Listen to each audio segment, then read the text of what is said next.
बिस्मिल्लाहिर्रहमानिर्रहीम, अस्सलाम वालेकुम guys, welcome back to English with Asim. आज हम बीएड बुक 8616 जिसका टाइटल है स्कूल एडमिनिस्ट्रेशन एंड सुपरविजन, इसका रिव्यू करेंगे और इंपॉर्टेंट क्वेश्चन देखेंगे। वीडियो शुरू करने से पहले आपसे रिक्वेस्ट है कि अगर आप इस चैनल पर नए हैं तो काइंडली इसको सब्सक्राइब कीजिए और बेल आइकन को प्रेस कर लीजिए।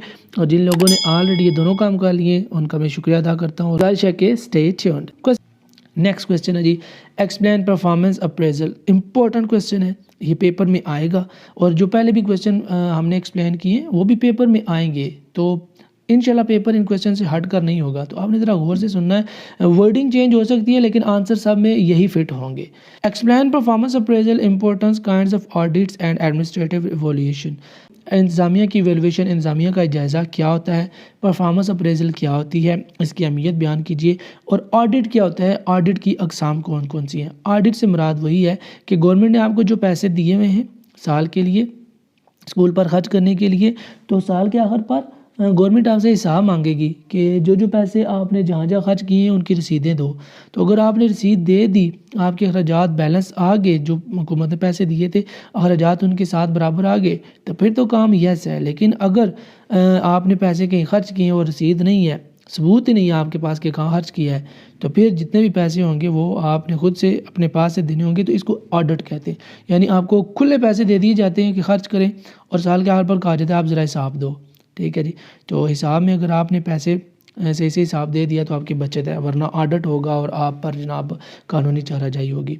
परफॉर्मेंस अप्रेजल क्या होता है, to check performance and prepare report, यानी किसी भी बंदे की कारकर्दगी देखना और उसकी कारकर्दगी की एक रिपोर्ट बनाना, इसको परफॉर्मेंस अप्रेजल कहते हैं। इसलिए की जाती है कि स्कूल के जो मकासद हैं, टीचर रखने के जो मकासद हैं, देखा जाए कि क्या वो मकासद पूरे हो रहे हैं या नहीं।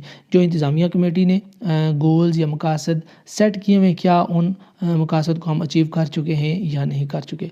ये परफॉर्मेंस अप्रेजल का मकसद होता है। इसका फ़ायदा क्या होता है, इसका फ़ायदा एक तो ये होता है कि आपको मैनेजमेंट करने में आसानी होती है, यानी आपको पता चल जाता है कि आपकी कमज़ोरियाँ क्या हैं, आपके स्ट्रॉन्ग पॉइंट क्या हैं।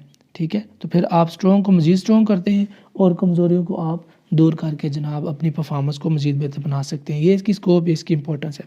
अब इसके मकासद क्या होते हैं देखिए, यानी परफॉर्मेंस अप्रेजल हम क्यों करते हैं, रिपोर्ट क्यों बनाते हैं, किसी बंदे की कारकर्दगी क्यों जांचते हैं। सबसे पहले तो प्रमोशन अगर हमने देनी है तो परफॉर्मेंस देखेंगे, परफॉर्मेंस अच्छी है तभी प्रमोशन देंगे। कन्फर्मेशन, यानी हमने तसल्ली करनी है कि काम अच्छे तरीके से हो रहा है, पढ़ाई का काम, पढ़ने पढ़ाने का काम अच्छे तरीके से हो रहा है या नहीं हो रहा। ट्रेनिंग एंड डेवलपमेंट, ये भी देखा जाता है कि अब क्या मज़ीद ट्रेनिंग और डेवलपमेंट करने की ज़रूरत है या नहीं बदलते हालात के साथ। कंपनसेशन, यानी जो बंदा जितना काम कर रहा है उसको उसके काम के मुताबिक मुआवजा मिल रहा है या नहीं मिल रहा। रिव्यूज़ आप दे सकें किसी भी बंदे की परफॉर्मेंस के बारे में कि आपका काम अच्छा है बुरा है। कॉम्पिटेंसी बिल्डिंग, यानी आपने टीचर्स का आपस में एक दूसरे से मुकाबला कराने के लिए और एक दूसरे से आगे बढ़ने के लिए, ज़्यादा बोनस लेने के लिए उनमें एक ना जज्बा पैदा करना है। ठीक है, इसलिए भी आप रिपोर्ट लेते हैं। इम्प्रूव कम्युनिकेशन, यानी अगर टीचर आपस में कम्युनिकेट नहीं कर रहे तो आपने उनकी कम्युनिकेशन स्किल को बेहतर बनाने के लिए भी ये परफॉर्मेंस अप्रेजल रिपोर्ट तैयार करनी है। Evaluation of HR programmes, feedback and grievances, यानी इसका मतलब यही है कि आपने उनसे फीडबैक लेना है। यानी आपने टीचर को क्लास में भेजा है और कहा है कि साल के आखिर पर सारे बच्चे पास होने चाहिए, लेकिन साल के आखिर पर सारे बच्चे पास नहीं हो रहे, तो आपने पूरी एक रिपोर्ट प्रिपेयर की कि क्या क्या वजह निकली है कि बच्चा फ़ेल हुआ है।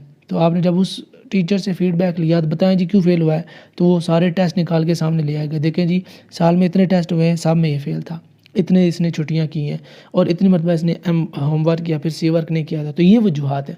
ठीक है, तो सारी वजूहात हेडमास्टर के सामने आ जाएंगी, तो नेक्स्ट टाइम क्या होगा, इन सारे वीक पॉइंट्स को हाईलाइट करने के बाद इनको दूर किया जाएगा वीकनेसेस को, और इनको अपने स्ट्रॉन्ग पॉइंट्स बना लिया जाएगा।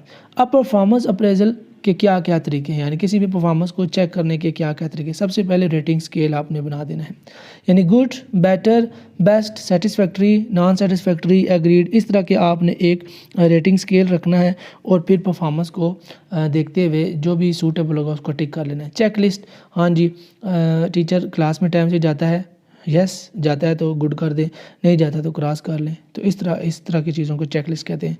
First choice method, critical incident method, ये देख लेते हैं।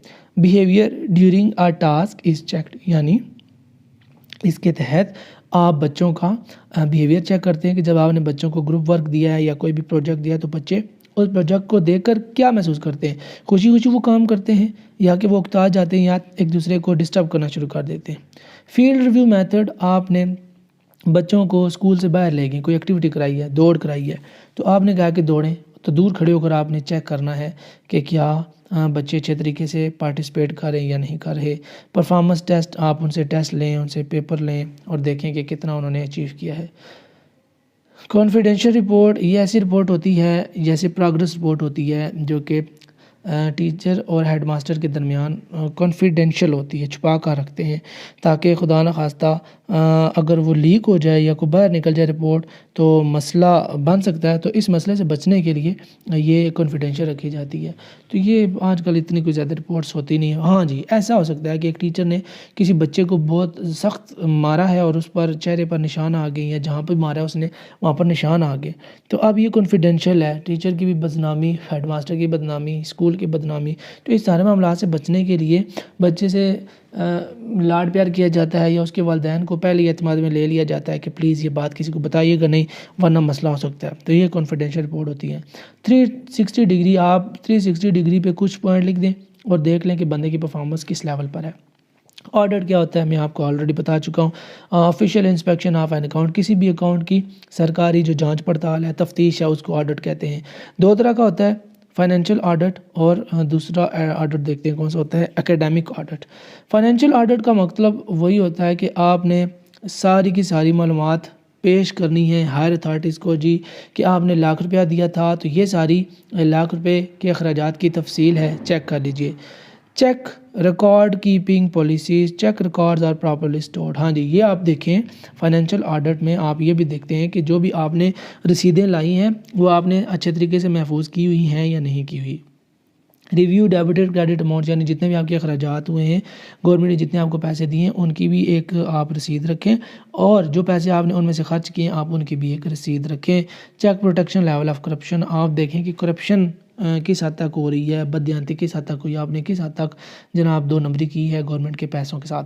Check record of income and expenses, वही बात है। एनालाइज टैक्स रिकॉर्ड, जो गवर्नमेंट ने आपको पैसे दिए हैं क्या उस पर टैक्स लागू होता है या नहीं होता, अगर होता है तो आपने टैक्स की वो फहरिस्त बनाकर वो सारी रिपोर्ट भी अपने सरबराह को पेश करनी है। एकेडमिक ऑडिट क्या होता है, चेकिंग फैकल्टी परफॉर्मेंस। अच्छा, फाइनेंशियल ऑडिट में सिर्फ स्कूल का जो बजट है या जो गवर्नमेंट पैसे देती है आप उनको देखते हैं। एकेडमिक ऑडिट में आप जो स्कूल के टीचर हैं उनकी परफॉर्मेंस देखते हैं। तो ये दो काइंड्स है ऑडिट्स की।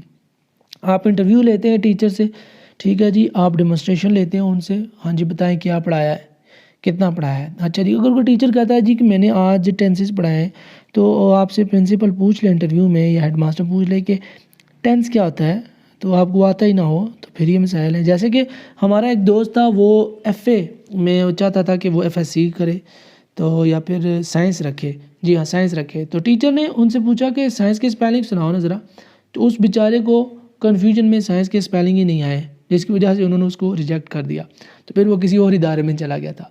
तो ये भी मसाइल होते हैं जी कि टीचर को देखना है आपने कि जो वो पढ़ा रहा है क्या उसको खुद भी पता है या कोई नहीं।